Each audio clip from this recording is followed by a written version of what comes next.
Threads. And this is a terrifying thing happening on social media right now. It's app. Number 1 trending on Twitter. 30 million users in the first 16 hours. And one of our friends was the 19th user on Threads. Okay, you've got our attention. So what on earth is Threads? Well, it's Meta's latest addition to their social media repertoire, a text-based social media platform bearing a striking resemblance to Twitter. The design is super minimal. It's clean, it's light, there's no bots, no spam, no adverts, for now. How do you sustain a business model in which users don't pay for your service? Senator, we run ads.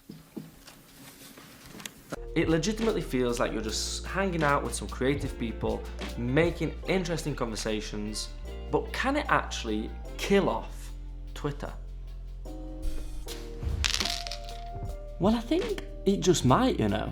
It seems that Threads has made the perfectly timed entrance amidst Twitter's perfect storm. Ever since Elon Musk took over Twitter, laid off 6,000 employees or so, and implemented his fairly controversial free speech policy, Twitter's been kind of struggling. In fact, struggling might be putting it lightly, because Twitter's had problems falling nothing short of Nazis. But other than that, they've been plagued with glitches, outages, privacy settings issues around Twitter circles. I don't know if you remember that. The For You page has been serving up straight up random content. And to top it all off, limiting the number of tweets a user can read seems like a pretty rogue idea as well. Anyway, this led to the active user base declining, despite Elon Musk kind of claiming the opposite. But a lot of big players have actually been leaving Twitter, and even die-hard Twitter fans have been calling it quits. It turns out that complete freedom and anarchy may not actually work well with running a social media platform. Who would have thought? Now Threads. Threads is an unfinished product. Yes, we can see that. It's still very, very basic. I'm sure that they didn't anticipate to release it this early, but the timing is everything. It will be the lifeboat for all of your Twitter castaways, a safe haven for those wanting out of Musk's experiment. We're obviously jumping straight into Zuck's experiment, but that's another matter altogether. Despite it currently being unfinished, there is also a lot of promise. Messeri, who is the head of Instagram and therefore also Threads, has already promised implementing 3 key features that people have been asking for. So that's searching hashtags, the all-important following feed, so that there's no algorithm serving you up weird stuff, and the ability to DM and message people. He did, however, say that this is going to take time, so I think this is a big caveat. How long are people going to wait and sort of hype a platform that really is still in its infancy, is still very limited?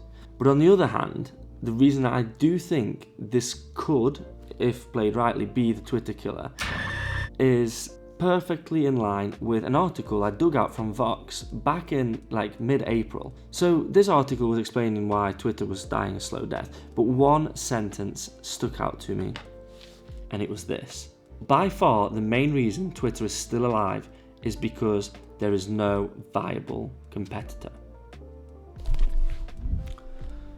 But what does this mean for creators?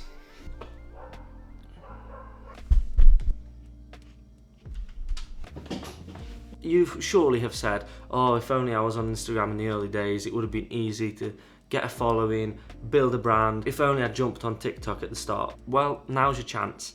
And I don't think these opportunities come very often, but don't sleep on it. You can reinvent yourself as a creator, rethink your content strategy, and have a fresh start. And there's nothing more motivating than that. Well, maybe except for like a new year, you know, New Year's resolutions, they are motivating for the first week. But anyway, it's that kind of feeling.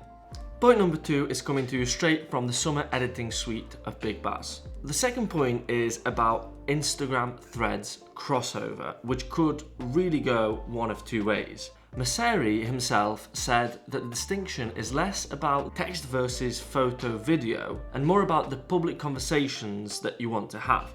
If you want a back and forth engagement, like a conversation, then Threads is the place to post. If not, then it's probably Instagram.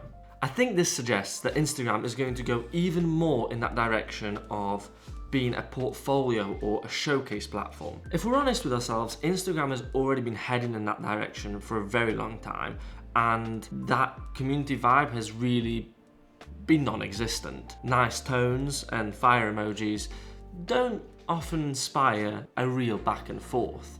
So there's a possibility that Threads could be the perfect add-on to Instagram to reignite that community feel. But already after a couple of days on Threads and seeing a lot of people posting photo and video content, and to be honest, it looking really, really good on Threads, the effect will be that people will just be posting the same stuff on Instagram and the same stuff on Threads, making the two platforms redundant and muddying the waters. Which also gives rise to the opportunity for an all-in-one platform. Alright, love, this isn't a Squarespace advert, but yes, it's a good point that you could possibly end up with a hybrid of the features from Threads and Instagram in an even more unified app. Anyway, that was my take. But then Sal did chime in and she was kind of like, yeah, but I just don't want Meta's grubby hands on every single app that I use. She's got a point now. I guess Zuck's monopolization of all the social media platforms is kind of worrying, because it does seem that the lizard man is trying to take over the world. But then again, he's got a lot of experience, so that would indicate that Threads is on for a resounding success. All of his apps have been successful so far, to be fair. All of his apps have been successful so far. Although the metaverse is kind of That was a shit show. a bit of a shit show, or maybe it's ahead of its time, I don't know, maybe he's just a visionary. And if it does flop, give it a few weeks and we'll probably all be back on Twitter. Beep, beep. But a lot of questions also remain. I mean, what is the long-term plan for Threads? Obviously, Mosseri is not known for really listening to the user base and acting on it quickly, as per Instagram. What is going to be the monetization format of Threads? Because at the moment, yeah, we've got this lovely clean UI, no bots, no ads, but there's going to be ads, or there will be subscriptions. Something will come to ruin the fun. Personally, I'm also really curious about the free speech side of things.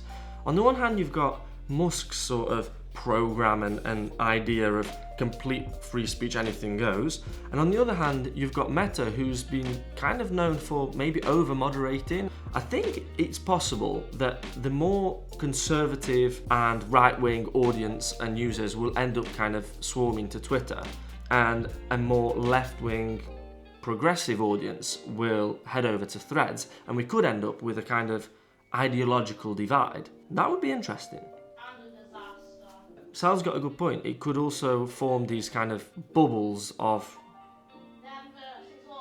them versus us. She's sprouting some wisdom here. Anyway, I'm super curious to hear your thoughts on the platform, so drop us a comment, tell us what you think, and thanks so much for watching. We'll catch you over on Threads. Bye. Love ya.